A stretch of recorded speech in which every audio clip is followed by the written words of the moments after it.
បាទជំរាបសួរបងប្អូនហើយនៅនេះក្តៅបងប្អូនបាទក្តៅណាស់ឥឡូវមកផ្ទះចេញពីផ្ទះមកចំការបងប្អូនមានតែចំការទេបងប្អូនព្រៃភ្នំតិចស្រួលតាមមាត់អូបងប្អូនបាទនេះអូគេល្អណាស់បងប្អូនបាទអូនេះគឺហូរខូបប្រាំងខូបភាសាតែម្ដងនេះបងប្អូនបាទទឹកអូនេះគឺអូហូរចេញពីភ្នំទឹកចេញពីភ្នំមក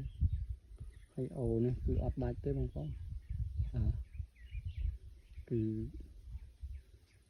ទោះបីខែប្រាំងក្តៅហើយយ៉ាងណាក៏មានទឹកចេញប៉ុណ្ណឹងដែរបងប្អូនបាទហើយបើចំពោះខែវស្សាគឺមានកើនឡើងបន្តិចមានកើនឡើងដោយសារចំនួនទឹកភ្លៀងតែបើអត់មានភ្លៀងទេគឺមានតែប៉ុណ្្នឹងបងប្អូនបាទហើយយើងនៅ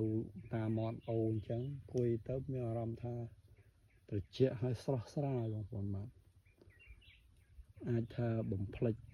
ទុក្ខកង្វល់បានខ្លះរំហាយអារម្មណ៍ទៅតាម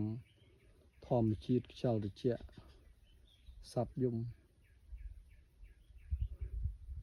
នៅនេះអត់មានភ្លៀងសោះចាំទីអីដាំងាប់ចង់អស់បងប្អូនណាសង្ឃឹមអីទៅ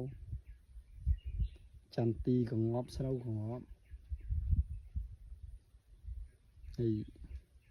ជាកសិករសង្ឃឹមអីទៅបើមេឃចឹងមេឃមិនអំណោយផលសោះសម្រាប់ប្រជាកសិករ